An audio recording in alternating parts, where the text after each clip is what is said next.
with blood wholeheartedly, my soul undeserving. God, you're so good.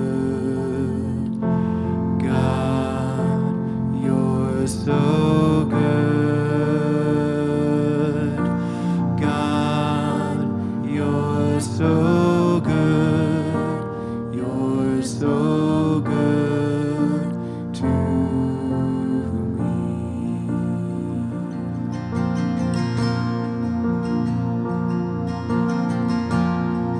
Behold the cross, age to age, and hour by hour. The dead are raised, the sinner saved, the work of your power. God, You're so good. God, you're so good. God, you're so good. You're so good to me. Yes, you are. Oh, God, you're so good. God, you're so good. God, you're so good. You're so good to me. I am blessed, I am called, I am healed, I am whole, I am saved in Jesus' name. Highly favored, anointed, filled with your power for the glory of Jesus' name. I am blessed, I am called, I am healed, I am whole, I am saved in Jesus' name. Highly favored, anointed, filled with your power for the glory of Jesus' name.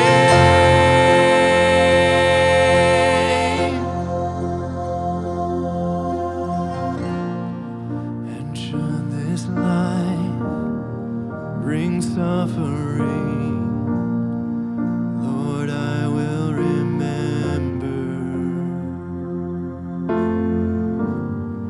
what Calvary has bought for me, both now and forever.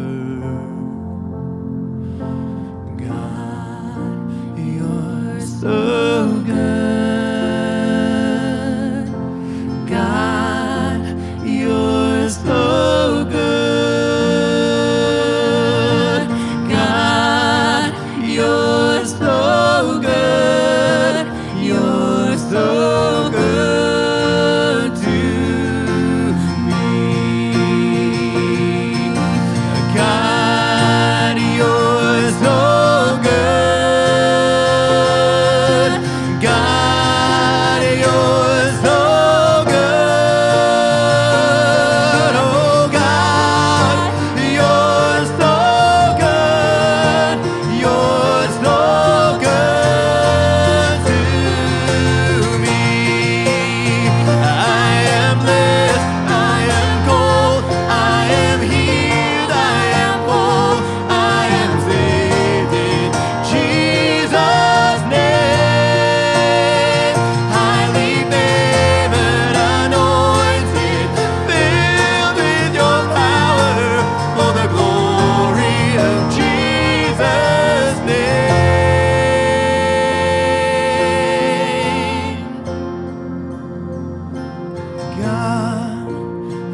Sunday worship service. Intro, take one.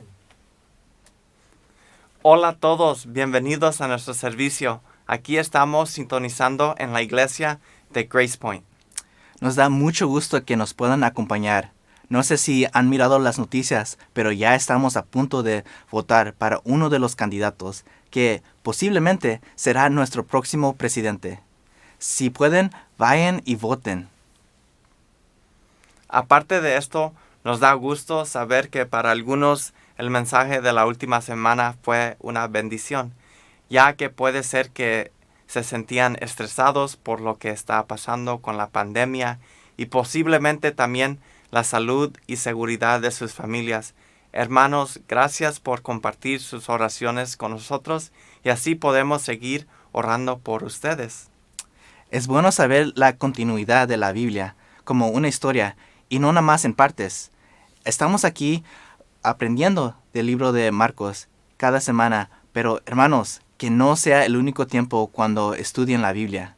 Sigan acercándose a Dios leyendo la Biblia y hoy nuestro hermano Leo nos va a dar el siguiente mensaje sobre el libro de Marcos. Hola, buenos días y bienvenidos otra vez a nuestro servicio.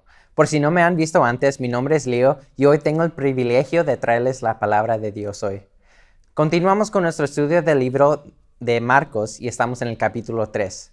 Encontramos a Jesús y a sus discípulos entrando en una sinagoga después de ser enfrentado por los fariseos. Y Jesús declara que Él es el Señor del sábado y así afirma que Él mismo es Dios. En el pasaje que vamos a ver hoy, Jesús entra a la sinagoga y encuentra a un hombre con una mano paralizada. Y como hemos visto en el pasado, Jesús anhela sanar a este hombre. Pero primero confronta a los fariseos con una pregunta a la cual ellos responden con silencio. Mientras que el hombre de la mano paralizado experimenta la curación, los fariseos no experimentan a Jesús y continúan rechazándolo. Después de ver que los fariseos siguen negando humillarse, Jesús se retira de las sinagogas y se encuentra con una gran multitud. También debo señalar que esta será la última vez que Jesús entra a una sinagoga en el Evangelio de Marcos, porque este enfrentamiento con los fariseos será la gota que colma el vaso. Leemos en Marcos 3, 1 a 12. En otra ocasión entró a la sinagoga y allí había un hombre que tenía la mano paralizada. Algunos que buscaban un motivo para acusar a Jesús no le quitaban la vista de encima para ver si sanaba al enfermo en sábado. Entonces Jesús le dijo al hombre de la mano paralizada, «Ponte de pie frente a todos». Luego dijo a los otros, «¿Qué está permitido en sábado? ¿Hacer el bien o hacer el mal? ¿Salvar una vida o matar?». Pero ellos permanecieron callados. Jesús se les quedó mirando, enojado y entristecido por la dureza de su corazón, y le dijo al hombre, «Extiende la mano». La extendió y la mano le quedó restablecida. Tan pronto como salieron los fariseos, comenzaron a tramar con los herodianos cómo matar a Jesús. Jesús se retiró al lago con sus discípulos y mucha gente de Galilea lo siguió. Cuando se enteraron de todo lo que hacía, acudieron también a él muchos de Judea y Jerusalén, de Idumea, del otro lado del Jordán, y de las regiones de Tiro y Sidón. Entonces, para evitar que la gente lo atropellara, encargó a sus discípulos que le tuvieran preparada una pequeña barca. Pues como había sanado a muchos, todos los que sufrían dolencias se abalanzaban sobre él para tocarlo. Además, los espíritus malignos, al verlo, se postraban ante él, gritando, «Tú eres el Hijo de Dios». Pero él les ordenó terminantemente que no dijeran quién era él. Lo primero que quería notar sobre este pasaje está en el versículo 2. Leemos que antes de que Jesús hiciera o dijera algo, los fariseos lo estaban mirando para buscar un motivo para acusarlo. ¿Cómo se llama cuando una persona ya ha tomado una decisión sobre otra persona? Se llama prejuicio. Es prejuzgar a una persona por su raza o género, y todos sabemos que esto es mal. Y aún más, puede ser que usted haya sido el receptor del prejuicio de otra persona. Pero esto es lo que los fariseos le estaban haciendo a Jesús. Lo estaban prejuzgando antes de intentar de conocerlo. y habían decidido que Jesús solamente era un loco blasfemo, era un alborotador y por eso ellos buscaban alguna forma de acusarlo. Debido a esto, evitan experimentar a Jesús, el Salvador del mundo, la persona más luminosa en la historia, el que nos amaba y podía redimirlos de sus pecados, la persona de la que todavía se hablaría miles de años después, todo porque ya lo habían descartado. Ya decidieron que no hay nada especial en esta persona y solo están buscando alguna falla de la que acusarlo. Y tenemos que preguntarnos, ¿podríamos tener algún prejuicio de Dios o del cristianismo? Seamos cristianos o no, creo que hay formas de hacer sus posiciones sobre Dios o el cristianismo. Para los cristianos puede haber ocasiones en las que leemos o oímos la palabra de Dios con este tipo de prejuicio. Podemos prejuzgar una prédica porque creemos que lo hemos escuchado antes, pero perdemos la oportunidad de experimentar su palabra dirigiéndonos personalmente. Tal vez usted no sea cristiano, pero basándose en experiencias pasadas en las iglesias o basándose en imágenes de que ha visto en películas o por otros medios de comunicación, es posible que se haya formado algunos puntos de vista prejuiciosos. Por lo menos es lo que me pasó a mí. Antes de intentar aprender sobre el Evangelio o hacer más preguntas sobre la Biblia, pensé que los cristianos eran un grupo de personas delirantes que solo buscaban algo en lo que creer. Y esto hizo que no pudiera ver objetivamente al cristianismo y evaluar si hay algo cierto en el cristianismo o no. Me encontré buscando un motivo para acusar cristianos y a sus creencias en lugar de buscar respuestas y verdad. Quiero invitarlos a todos a que se acerquen a Dios y a su palabra con objetividad y sin prejuicios para que tengamos la oportunidad de tener un encuentro personal con Jesús. Después leemos que Jesús llama al hombre con la mano paralizada y le pregunta a los fariseos, ¿qué está permitido en el sábado? ¿Hacer el bien o hacer el mal? ¿Salvar la vida o matar? Pero ellos permanecieron callados. Para dar un poco de contexto sobre el sábado, no estoy hablando del día después del viernes. El sábado se conocía como el día de que todos iban a la iglesia. Es el día en que todos saben que deben de ir al templo y el día en que Dios les ordenó a todos que descansen y no trabajen. Es el único día de la semana en la que Dios quiso que reviviéramos nuestras almas y descansar de la búsqueda interminable de dinero y éxito. Es el día en que se supone que debemos tomar un descanso de los asuntos de la vida cotidiana y pasar el tiempo recordando que Dios nos ama y se preocupa por nosotros. Este día, el sábado, fue hecho para el hombre, para nuestro bien. Pero los fariseos convirtieron este día en un estatuto legalista donde no se permitía ningún tipo de trabajo. Tenían una lista de cosas que no podían hacer. Cosas como no caminar una cierta distancia, no levantar algo demasiado pesado, no cocinar, etc. Pero esto no reflexiona el corazón de Dios y en lugar de reconocer sus errores o involucrarse con Jesús en una discusión sobre el sábado, permanecieron callados.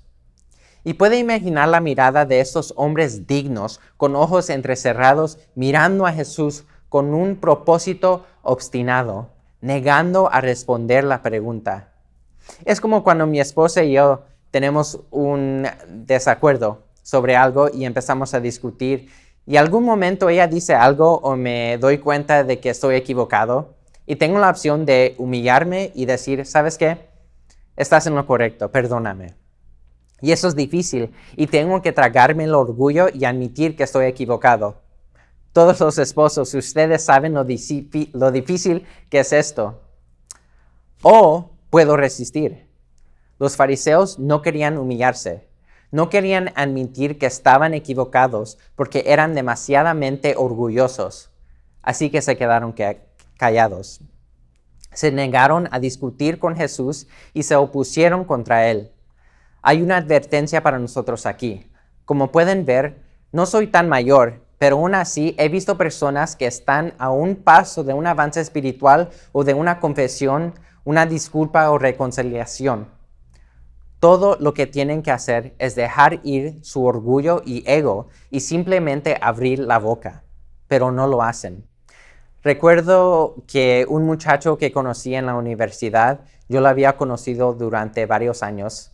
Él empezó a hablar de mí y de nuestros amigos a nuestras espaldas y le estaba contando a otras personas cosas ridículas sobre nosotros que no eran ciertas.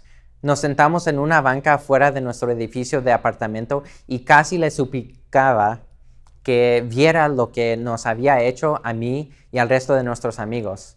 Pero en lugar de disculparse, simplemente se quedó callado. Nos quedamos en el mismo apartamento por un par de meses después de esto, pero nunca pudo hablar ni mirarme a mis ojos después de eso. La advertencia es que nuestro silencio puede endurecer nuestros corazones e impedirnos de tomar pasos hacia la reconciliación.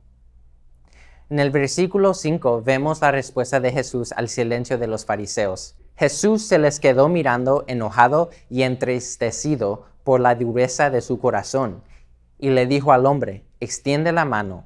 La extendió y la mano le quedó restablecida. La respuesta de Jesús es una de enojo y tristeza.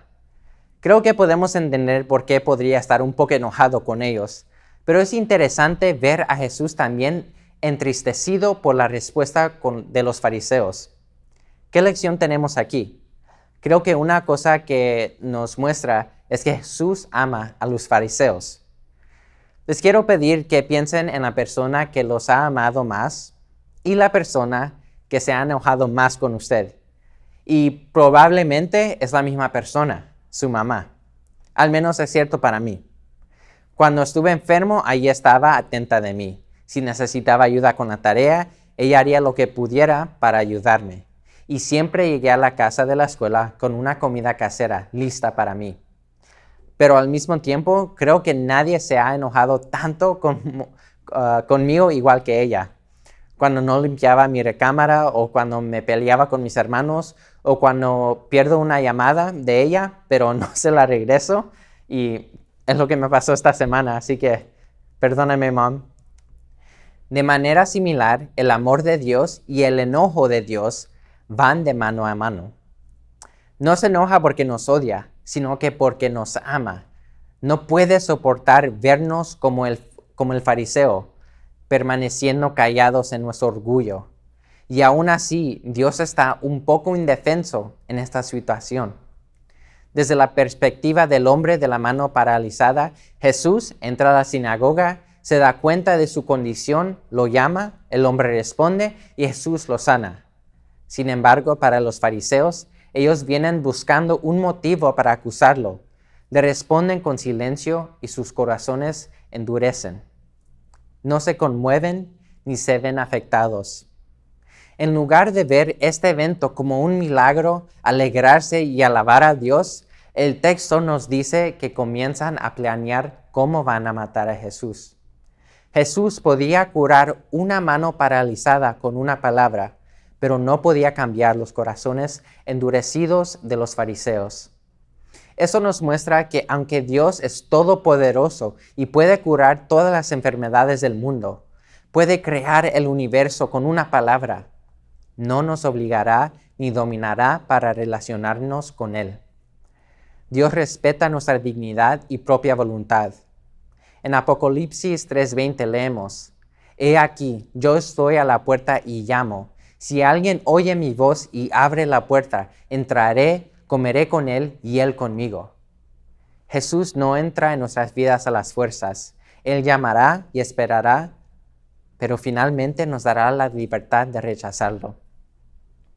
En este pasaje leemos cómo los fariseos llegaron con mentes y corazones cerrados. No vinieron a investigar objetivamente a Jesús, sino que buscaban un motivo para acusarlo y rechazarlo. El orgullo y corazones endurecidos de los fariseos los mantuvieron callados, incapaces de discutir con Jesús, y perdieron la mejor oportunidad de sus vidas, reconciliarse con Dios. Y la respuesta de Jesús no es dominar, sino que respeta la decisión de ellos. Y al final leemos que Jesús se retira con sus discípulos. La realidad espiritual que nos presenta el texto es que si no lo quieres, no lo tendrás. El conocimiento de Dios, el crecimiento espiritual, el avance espiritual, todo esto nos llega cuando lo deseamos. Dios puede llamarnos todo el día, pero no nos obligará. Así que debemos preguntarnos, ¿a qué nos está llamando Dios hoy? ¿Nos está pidiendo que investiguemos objetivamente las afirmaciones del cristianismo sin prejuicios? ¿Nos está pidiendo que entreguemos nuestro orgullo, romper nuestro silencio y confesar algún pecado? Sea lo que sea, no perdamos tiempo en hacerlo. Dios está aquí ahora y tenemos la oportunidad de responderle hoy. Para terminar, por favor, oren conmigo. Dios, gracias por tu palabra hoy. Te pido que nos des humildad para responder a ti. Te pido por todos los que no son cristianos y que están oyendo este mensaje hoy. Te pido que les des humildad y que les ayudes a acercarse a ti con objetividad y sin prejuicios. Todo esto te pido en el nombre de Jesús. Amén. Gracias, Leo, por ese mensaje. Puedo decir que sí me ha pasado lo mismo como a Leo, donde tengo dificultades con relaciones y prefiero estar callado en vez de hablar. Pero he aprendido de buscar a reconciliar en vez de dejar que mi orgullo me deje callado. Es importante no repetir el mismo error como los fariseos. No se acercaron a Jesús porque no lo miraban como Dios, y era porque no reconocían que ellos aún eran pecadores, porque mantenían control de sus vidas y a través de todas las reglas que tenían. Yo mismo juzgaba la iglesia y la fe de cristianos porque miraba la hipocresía de cada uno cuando estaban en la iglesia y también fuera de la iglesia. Yo mismo me decía que no había necesidad de aprender y escuchar más de la Biblia. Esta era la mentalidad que tenía y no me daba vergüenza durmiéndome durante los mensajes o usando mi teléfono para distraerme. Así es como me comportaba y miraba la palabra de Dios. Me distanciaba de Dios con esas acciones. Y como adolescente pensé que lo sabía todo, pero ahora miro que no nada más no lo sé todo, pero me tengo que arrepentir y recordarme que como humano no lo puedo todo y necesito reconocer mis pecados para acercarme a Dios. Sí, hermanos, no pierdan la oportunidad de conectar con Dios durante estos tiempos. Son tiempos cortos, especiales para dedicar una vez más nuestras vidas hacia Él. Gracias a Dios que tenemos la oportunidad de reconciliarnos con Él cada vez que oramos, leemos la Biblia o reconocemos nuestros errores. No esperen que algo grave pase en sus vidas o un retiro grande para hacerlo. Lo pueden hacer cada día personalmente con Dios. Y si necesitan ayuda, díganos. Bueno, hermanos, es todo para hoy.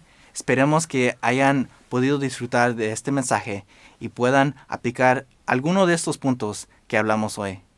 Que tengan un lindo día. Adiós. Adiós.